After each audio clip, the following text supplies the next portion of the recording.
Just look at it. That's ridiculous. So, as I've been making other videos over the last few months, I've also been gathering 7 of the rarest, strangest smartphones you've ever seen. So number 7 is the Galaxy S4 Zoom. I got a bit lucky with this one. I logged onto eBay and it was sitting in front of me. But this is a special phone, because while it might seem like just a standard 2013 device from the front, turn it over and you realise we've got a bit of an imposter on our hands. But do you want to know the crazy part? All of this stuff is just there so that this phone can have 10 times optical zoom. The modern day Galaxy S21 Ultra also has 10 times optical zoom. It's just that this one doesn't look like it's been let loose in an all-you-can-eat buffet. Samsung wasn't wrong about zoom being a key selling point in the future.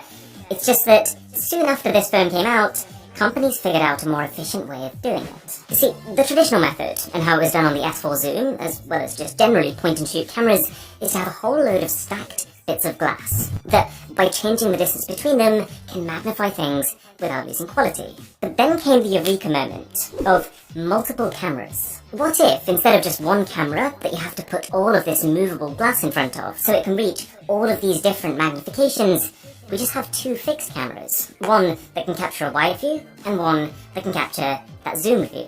This worked so well that in 2021 every single smartphone uses this technology.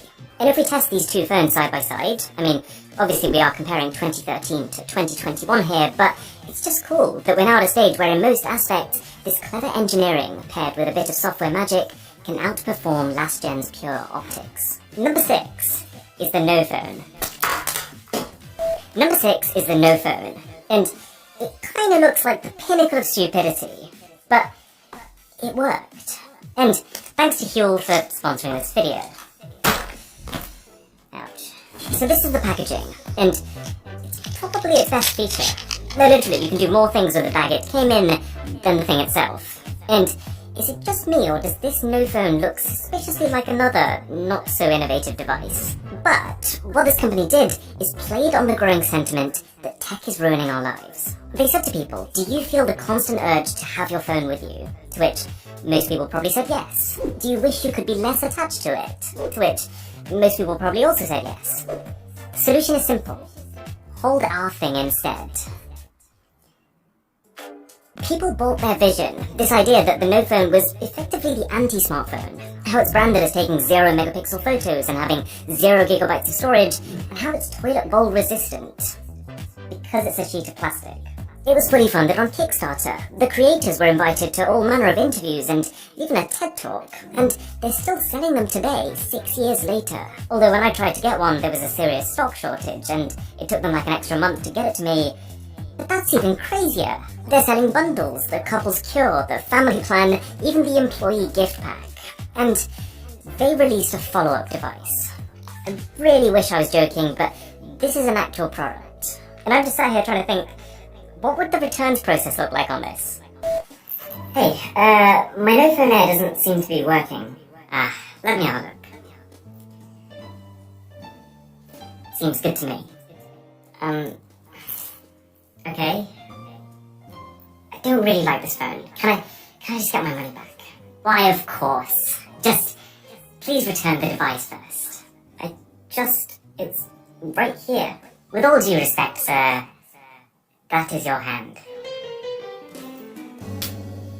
Number 4. Imagine this headline. Ex-Apple CEO starts his own phone company.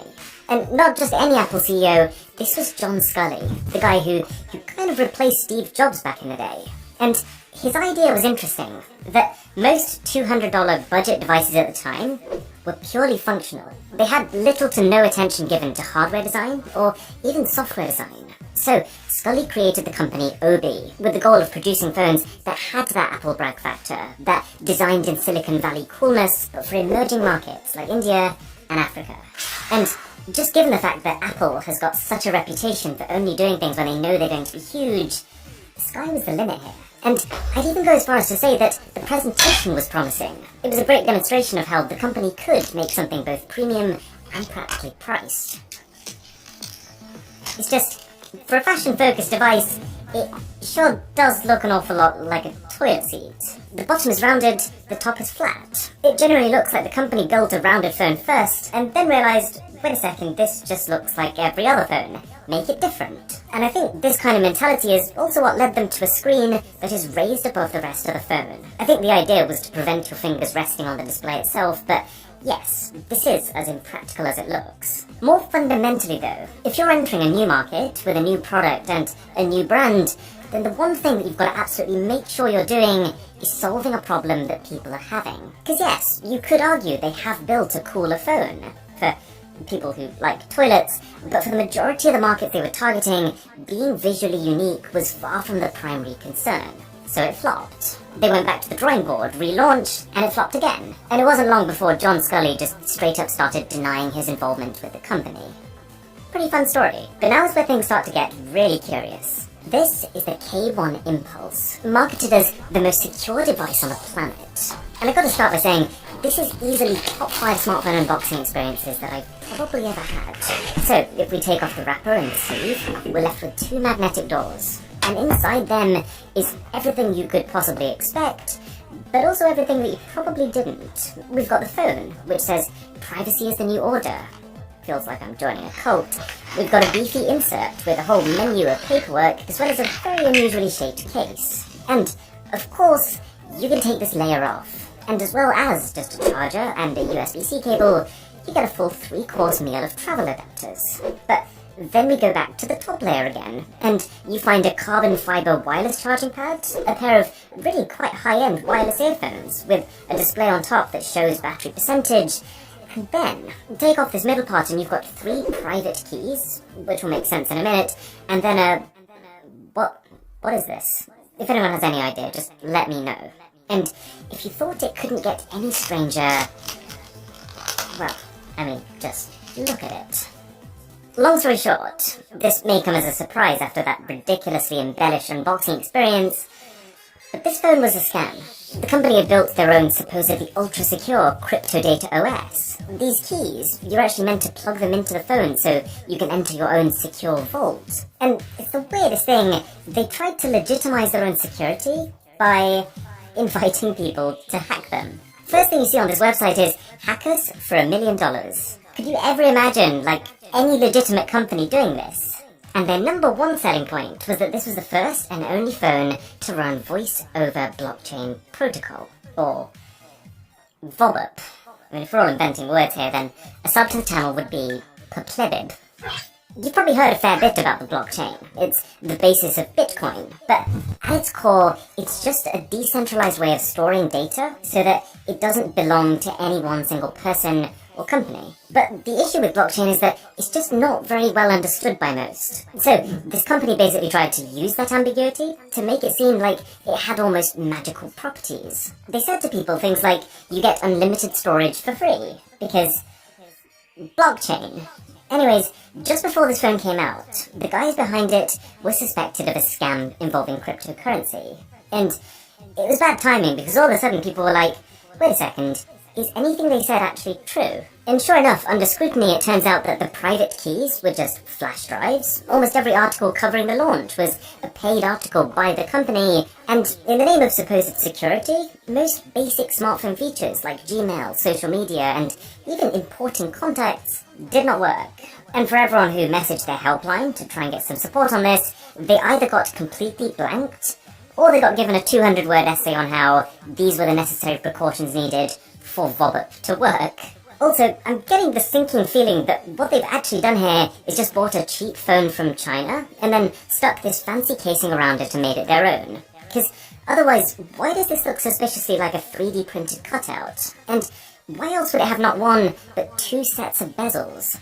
Very suspicious. And customers soon started to worry that by buying this phone, and by having used it to manage their own cryptocurrency wallets, they'd inadvertently given the company behind this phone full access to their crypto accounts. And so they were worried that this company could effectively steal their money, which they were suspected of in this other scam, and then remotely brick their device with a software update.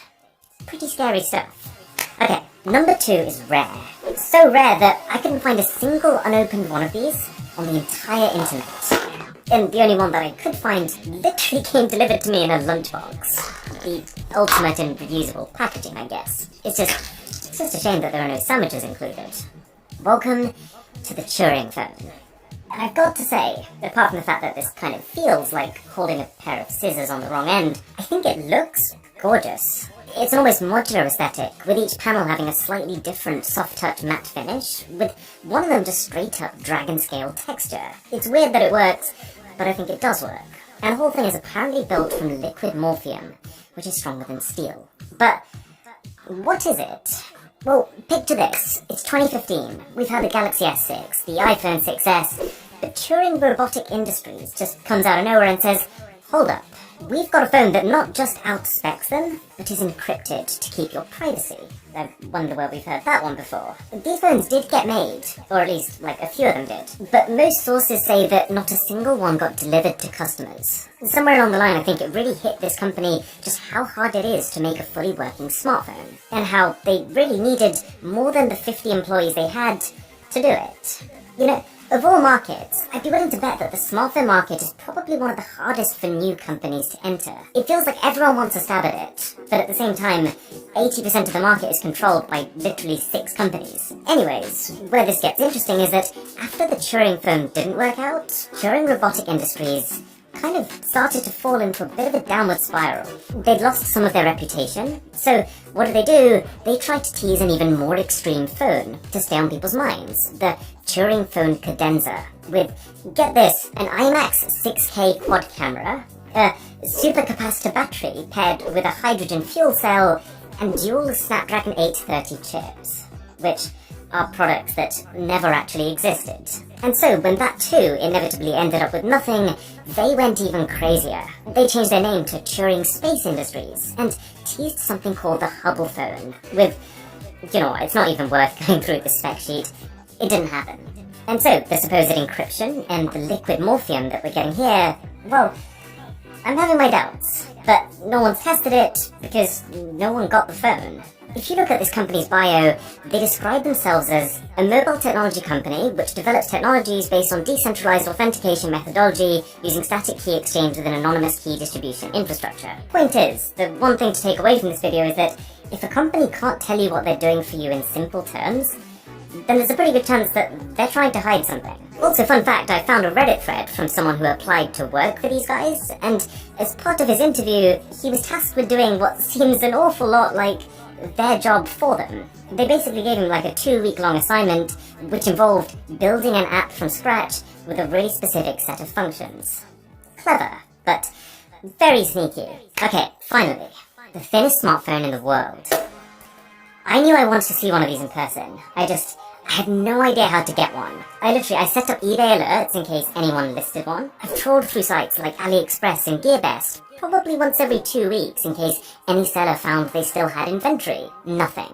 And so, just before I was about to pretty much ditch the entire video idea, I thought, let me just message Vivo, just in case. No expectations. And so I did, and they even warned me, like, this is probably not going to happen, the phone is long discontinued.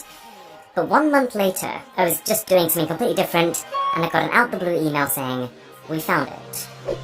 And here we are. So, this is the Vivo X5 Max. It's a pretty understated package for a phone with this prestigious a title. You get the device on top, and then earphones, charger, and manuals. Let's do this. Clearly the outer plastic wasn't built to wait 7 years. Okay, let me give you some perspective. The ROG Phone 5 is 10.3mm thick. The OnePlus 9 is 8.7mm thick. The iPhone 12 mini, this tiny thing, is 7.4mm thick. This is 4.75. The phone feels almost two-dimensional compared to what I'm used to. I'm pretty sure I've had rulers that are thicker than this. But do you want to know the funny part? They've still managed to get a headphone jack on there. You can actually see that the metal trim of the phone is so narrow that they've had to cut into the back plate just so it fits. Which goes to show that if a company wants to put a headphone jack on a phone, they can put a headphone jack on the phone. And the crazy part of this is that this is 2015. Could you imagine if we wanted to build the thinnest phone in the world now, in 2021, with all our performance and efficiency improvements?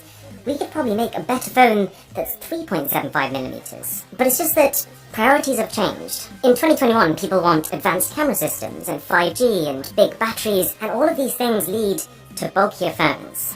Plus, I I feel like being this thin is a little counterintuitive, because it's so thin that it's more likely to break, but if you then put a case on it, it's not thin. It's still a beautiful bit of tech to look at, and still an engineering marvel, but I reckon if a company released a really thin phone today, then tons of people would flock to go and see it, but very few of them would actually follow through and buy it. Okay. This is Huel. I've actually been drinking this stuff for like 4 years before the company actually reached out and wanted to sponsor something. Here we are. So when you buy Huel, you're basically buying a whole meal in powder form. You get a free shaker with it, and to make it you literally just add water and shake. And it's actually built so that you don't even need to pour it into anything, you drink it from the shaker. It's healthy. Like, almost the entire ingredients list is just oats, peas, coconuts, grains. It's got tons of protein, 26 essential vitamins and minerals, and it tastes surprisingly good. And the one I've switched to recently is the new Black Edition, which is the exact same concept but with 33% more protein and 50% less carbs. So give it a try. I have left a link down below, and if you order through there you get not just the Huel and the shaker, but also a Huel t-shirt. They are very nice t-shirts. Anyways, thank you so much for watching. My name is Aaron, this is Mr. Who's the Boss, and I'll catch you in the next one.